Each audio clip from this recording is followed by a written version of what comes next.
네, 우리가 신년 말씀 또 성탄 말씀 나누느라고 사무엘서 공부를 잠시 쉬었는데 이제 오늘부터 다시 사무엘서를 공부하게 됐습니다.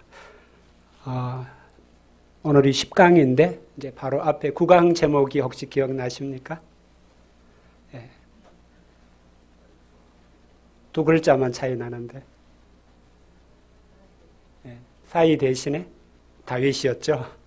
네, 하나님이 함께 계시는 다윗, 여호와께서라고 이렇게 제가 본문의 표현을 빌려서 썼기 때문에 조금 더 많이 다룰 수도 있네요. 예, 앞선 말씀에서 우리는 다윗이라는 한 사람과 함께 계시는 하나님에 대해서 배웠습니다. 다윗이 하나님을 위하고 하나님께서 다윗과 함께 계셨을 때 다윗이 어떻게 되었는가? 죽음이 위협하는 세상을 헤쳐나갈 수가 있었구나. 이것을 우리가 배웠습니다. 오늘 말씀은 요나단과 다윗이라는 두 사람 사이에 하나님께서 함께 계시는 경우를 본문이 이야기하는 것을 볼 수가 있습니다. 우리가 그냥 성경을 읽으면은 그냥 이런 말씀은 이제 지나칠 수가 있지만 오늘 저는 이 부분을 여러분들과 함께 묵상하면서 은혜 나누기를 원합니다. 다윗이 요나단을 찾아와 너희 아버지 사울 왕이 무엇 때문에 나를 죽이려 하는지 난 도무지 이해가 안 된다 하소연을 했습니다. 이로 인해 나와 죽음 사이는 한 걸음뿐이라고 하였습니다. 이 말을 사자성어로 하면 명제경각, 내 목숨이 경각에 달렸다 이런 뜻이죠. 그러면 요나단은 이런 다윗의 하소연을 듣고 어떻게 하였습니까? 요나단은 아버지 사울의 뜻과 친구 다윗 사이에서 어떤 선택을 하였습니까? 1절에 보면 다윗이 라마나요스에서 도망하여 요나단을 찾아옵니다. 라마나요스는 사무엘이 있는 곳이죠. 다윗은 자기를 죽이려는 사울을 피해 그곳으로 갔지만 사울이 그곳까지 군사들을 보내고 또 직접 찾아온 것을 우리 지난번 말씀에서 보았습니다. 하나님께서 하나님의 영으로 사울에게 임하여 벌거벗은 몸으로 예언하게 하심으로 이렇게 하나님의 종으로서 사울 네가 할 일은 다윗을 죽이러 다니는 일이 아니고 하나님의 뜻을 이렇게 잘 듣고 사람들에게 그대로 숨기는 일이다. 이것을 가르쳐 주신 것이겠죠. 이후에 어떤 일이 더 있었는지 우리가 다 알 수는 없습니다. 다만 오늘 본문에서 다윗이 하는 이야기를 보면은 자기가 지금 사울의 궁정에 출근을 해야 된다. 이런 이야기를 하는 것을 볼 수가 있습니다. 또 출근해야 함에도 출근을 안 하고 도망을 쳤다는 것을 볼 수가 있습니다. 아마도 사울은 그때 제정신이 든 후에 사무엘 선지자에게 자기가 하나님의 뜻을 알게 되었다. 앞으로는 다윗을 죽이고자 하지 않겠다. 아마 이렇게 약속을 했을 가능성이 있습니다. 그러니 선지자님 걱정하지 말고 다윗을 다시 궁정으로 출근시켜 주세요. 그럼 제가 잘 이제 데리고 있겠습니다. 아마 이렇게 하지 않았나 싶습니다. 이런 상황에서 우리가 다윗이라면 어떻게 할 것 같습니까? 사울 왕이 선지자 사무엘 앞에서 약속을 했으니까 믿고 출근을 해야지 하고 출근을 하겠습니까? 아니면 지금 본문의 다윗처럼 도망을 치겠습니까? 다윗은 사울의 변심을 직접 겪었습니다. 그것은 작은 일이 아니었고 자기 목숨이 왔다 갔다 하는 그런 엄청난 일로서 겪었습니다. 다윗은 이런 겪었던 경험이 있기 때문에 아마 사울의 말만 곧이곧대로 듣지 않고 도망하여 요나단을 찾아간 것으로 보입니다. 다윗이 요나단을 찾아간 이유는 결정적인 한 가지를 확인하고자 함이었습니다.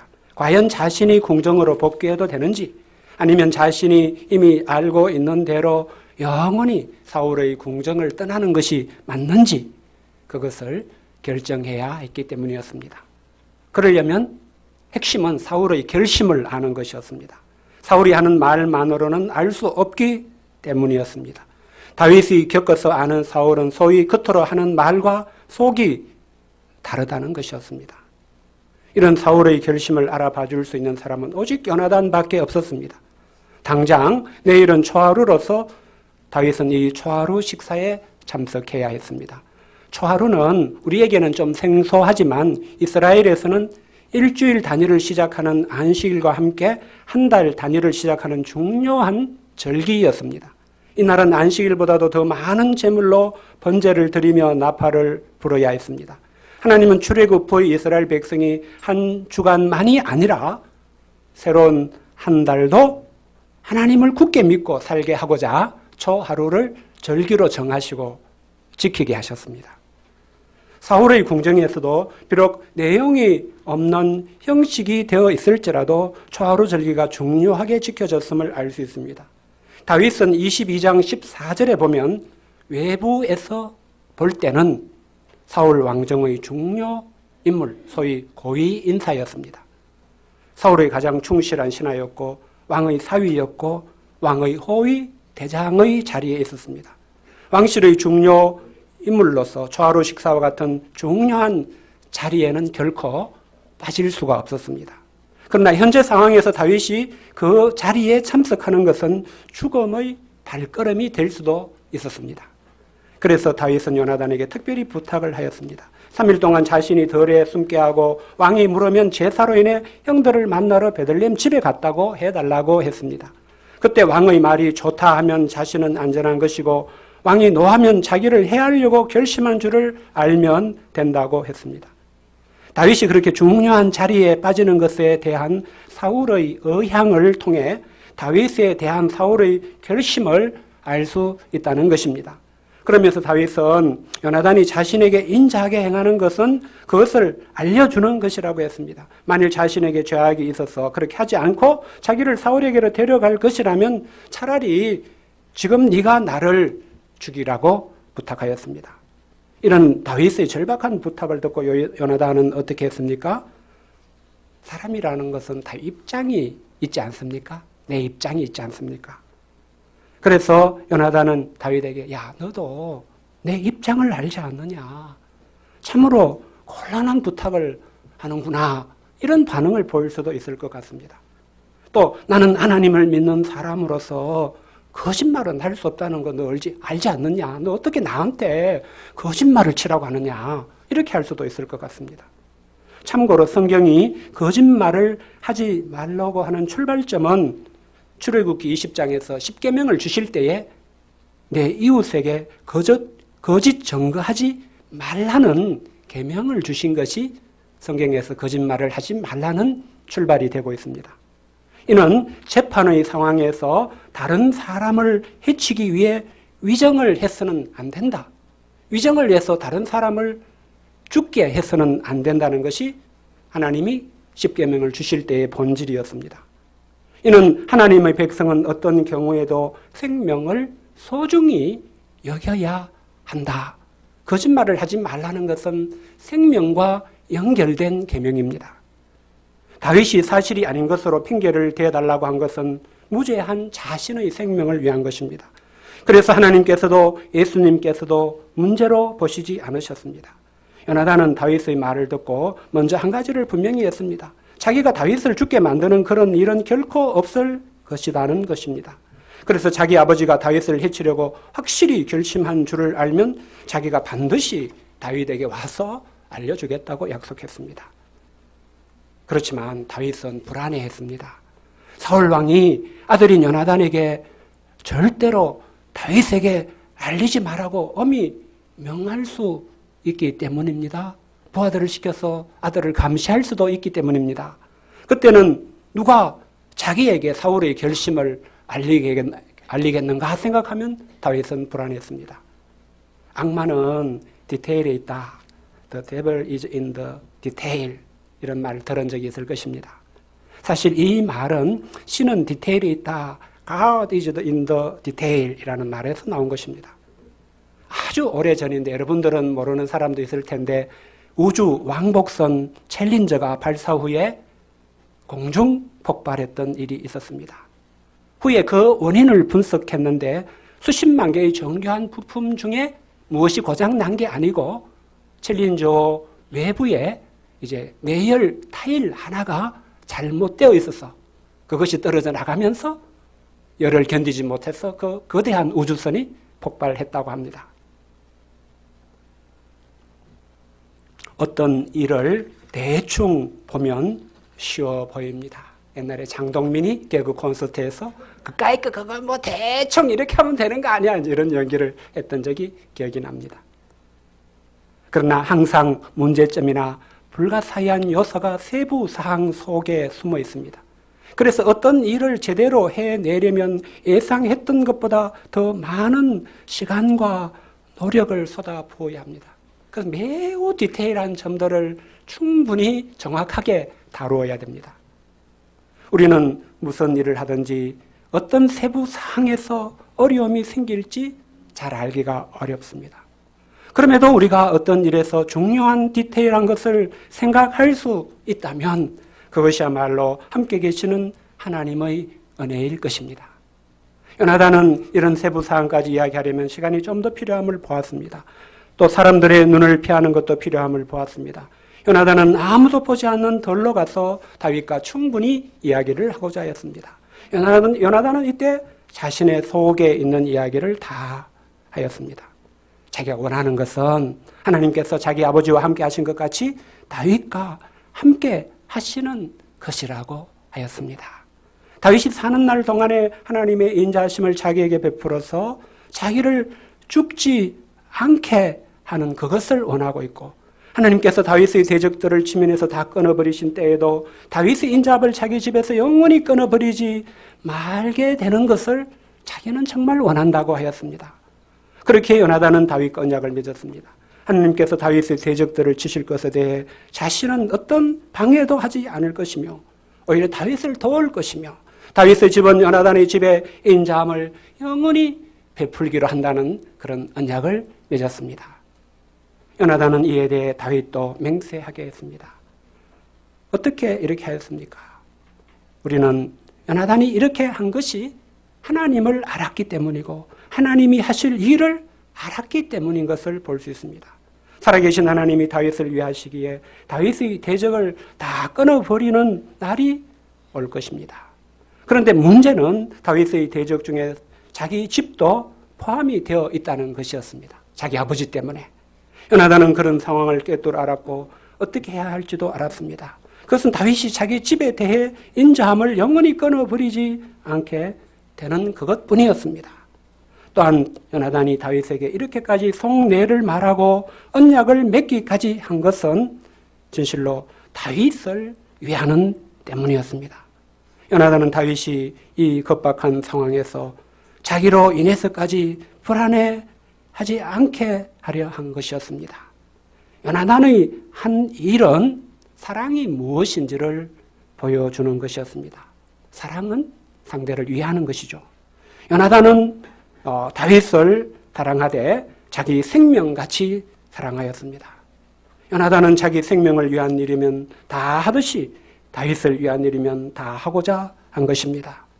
요나단을 보면 참 멋있는 사람이구나 이런 생각이 듭니다. 우리가 이왕이면은 이런 요나단을 배운 사람이 다 되기를 기도합니다. 이때 요나단은 다윗에게 사울의 결심이 무엇인지를 알릴 때의 암호도 정해 주었습니다. 사흘 후에 전에 숨은 적이 있던 에셀 바위 곁에 있으면 화살 셋을 그 바위 곁에 서면서 신호를 하겠다는 약속을 했습니다. 그 신호는 이제 아이를 보내며 시종을 이제 보내면서 가서 화살을 찾아라 할 때에 화살이 내 이쪽에 있으니 가져오라 하면 그건 괜찮으니까 돌아오라는 신호고, 화살이 네 앞쪽에 있다 하는 것은 다윗에게 내 길을 가라, 하나님께서 너를 보내셨다, 이런 뜻이라고 정하였습니다. 요나단은 다윗과의 긴 대화를 마무리하면서 너와 내가 말한 일에 대하여는 여호와께서 너와 나 사이에 영원토록 계시느니라 하였습니다. 여호와께서 영원히 계신 것처럼 자기의 한 말은 변함이 없을 것이다, 이런 뜻이 되겠죠. 이는 사울 후인 42절에서 다윗을 보낼 때 두 사람이 함께 맹세하며 하는 말에 한 번 더 나옵니다. 여호와께서 영원히 나와 너 사이에 계시고 내 자손과 네 자손 사이에 계시리라. 우리는 이런 말을 통해서 요나단과 다윗의 관계, 다윗의 사이는 하나님께서 둘 사이에 계시는 사이, 하나님께서 함께 계시는 사이, 이렇게 말할 수 있을 것입니다. 우리는 성경을 통해서 한 사람과 하나님께서 함께 계시는 것을 많이 배운 바가 있을 것입니다. 그래서 나도 하나님께서 함께 계시는 사람이 되고자 하는 그런 소원이 있을 것입니다. 그런 반면에 인간관계에서 나를 넘어서 다른 사람과의 관계에서 하나님께서 함께 계시는 사이에 대해서는 별로 생각해 본 적이 없지 않을까 싶습니다. 어떻습니까? 내가 다른 사람과의 인간관계 속에서 살아가야 되는데 하나님께서 함께 계시는 사이라는 것을 생각해 본 적이 있을까요? 오늘 본문에서 우리는 요나단과 다윗이 나와 너 사이에 하나님이 함께 계신다고 한 경우를 발견하게 됩니다. 그래서 오늘은 이것이 의미하는 것이 무엇인지 배우고자 합니다. 창세기 1, 2장에서 하나님은 사람을 하나님의 형상대로 창조하시면서 남자와 여자로 창조하셨습니다. 하나님은 성부, 성자, 성령 하나님이 삼위일체로 계시면서 소위 인간적인 표현을 하면 삼위 하나님이 합심 동력하시는 사이, 사랑 안에서 하나를 이루는 그런 사이였음을 볼 수 있습니다. 하나님은 이런 자신의 형상을 따라 사람을 지으셨습니다. 그래서 남자를 먼저 지으신 후에 사람은 혼자 사는 것이 좋지 않다고 하시며 여자를 창조하시고 두 사람이 연합하게 하셨습니다. 이런 두 사람은 에덴에서 행복했습니다. 우리는 이것이 단지 한 남자와 한 여자가 만나 뜨겁게 사랑하게 되었기 때문이다라고 생각해서는 안 될 것입니다. 이는 더 근본적으로는 하나님께서 두 사람 사이에 온전히 계시기 때문인 것입니다. 마치 물과 공기가 없어지기 전에 그 가치를 모르듯이 사람이 하나님이 없는 사람이 되기 전에는 사람 사이에 하나님이 계신다는 것이 얼마나 중요한지 모르기 쉽습니다. 실제로 창세기 3장에서 사람이 하나님을 버리는 선택을 한 이후에 인간의 삶에는 모든 비극이 생겼습니다. 그 중에 하나가 인간관계의 비극이었습니다. 오늘날 또 우리가 가장 힘들어하는 것이 사람과의 사이에서 생기는 문제이지 않습니까? 오늘날 우리가 언론 보도에서 만나는 모든 사건들도 일부의 자연재해 외에는 사람이 사람과의 사이에서 만드는 문제가 원인이라는 것을 볼 수 있습니다. 원망과 시기와 질투, 갈등, 살인 등 오늘날 사람이 겪는 문제의 99%는 인간관계에서 생기는 문제라고 할 수 있습니다. 우리는 신라본의 세상을 살면서 수많은 인간관계를 맺으며 살아가야 하는데 인간관계가 왜 그렇게 쉽지 않은지 참 곤란함을 겪습니다. 이런 우리에게 오늘 말씀은 마치 사막의 오아시스와 같이 우리에게 절실히 필요한 은혜 중에 하나를 말씀해 주는 것을 봅니다. 그것은 바로 오늘 말씀의 제목과 같이 우리의 인간관계가 하나님께서 함께 계시는 사이가 되는 은혜입니다. 만일 많은 관계 중에 우리가 사람들과 맺고 살아가는 많은 그런 인간관계 중에서 단 하나의 인간관계라도 하나님께서 함께 계시는 사이가 된다면 어떻게 될까요? 그 관계는 험한 세상에서 온갖 문제가 생기는 인간관계의 어려움 속에 살아가는 우리에게 마치 사막의 오아시스가 될 것이라고 생각합니다. 다윗은 우리가 배운 대로 하나님이 그 시대 이스라엘 사람들 중에서 하나님이 찾아내신 하나님을 위하는 마음의 사람이었습니다. 하나님은 이런 다윗과 함께 하셨습니다. 그가 사울의 손에 죽지 않게 돌봐주셨습니다. 그런데 그런 하나님의 손길 중에 하나가 된 사람이 바로 요나단이었습니다. 하나님 요나단을 통해서도 다윗과 함께 하셨던 것입니다. 하나님은 요나단의 마음에 살아계신 하나님께 대한 믿음을 주셨습니다. 하나님께 대한 그의 믿음은 같은 믿음을 가진 다윗을 발견했을 때 그를 위하는 마음, 그를 향한 사랑하는 마음으로 바뀌게 되었습니다. 요나단을 통해 우리는 다른 사람에 대한 진정한 사랑이 하나님께 대한 믿음에서 나온다는 것을 발견할 수 있습니다. 하나님께 대한 믿음을 배우고 믿음에서 자라가는 것은 그래서 중요한 것입니다. 하나님께 대한 참된 믿음은 갈라디아서 5장에서 말씀하는 대로 사랑으로서 역사하는 본성을 가지고 있습니다.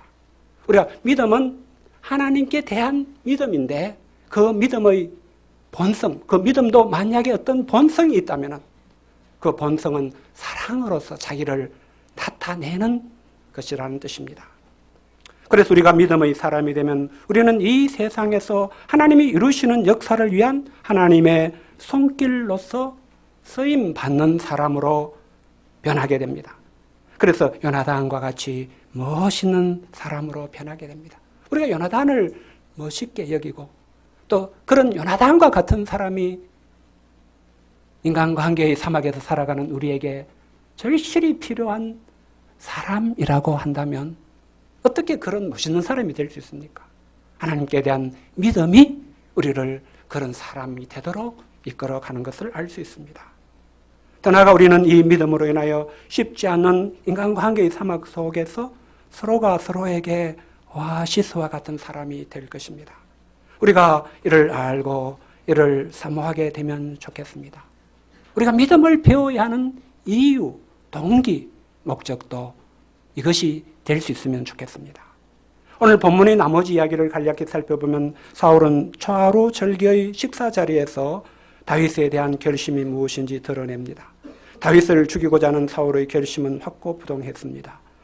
아들 요나단에게 나라를 물려주기 위해서라도 그것은 불가피했습니다. 사울은 이런 자기 뜻을 거역하는 요나단에게 대노했고 죽이고자까지 하였습니다. 요나단은 이런 아버지 사울의 결심을 확인한 후에 약속대로 다윗에게 전해 주었습니다. 다윗은 이때 요나단에게 땅에 엎드려 3번 절하였습니다. 그런 후에 두 사람은 서로 끌어안고 같이 울었습니다. 다윗은 이때 더 심하게 울었다고 했습니다. 제가 말씀을 준비하다가 이 장면을 묵묵히 곰곰이 생각하는데 갑자기 제게도 통곡이 나왔습니다. 두 사람은 당시 이스라엘 땅에서 하나님을 제대로 믿는 청년들이었습니다. 그러나 세상은 그들이 믿음으로 살도록 격려하거나 축복하지 않았습니다. 사울왕은 아들 요나단에게 다윗을 죽이라고 함으로써 아들의 믿음을 버리게 하려고 했습니다. 다윗은 요나단이 자기를 위한 사랑으로 모든 것을 내려놓은 것을 알았습니다. 다윗도 이제는 한동안 잘 나가던 궁정의 삶을 떠나 한치 앞을 내다볼 수 없는 캄캄한 시련 속으로 나아가야 했습니다.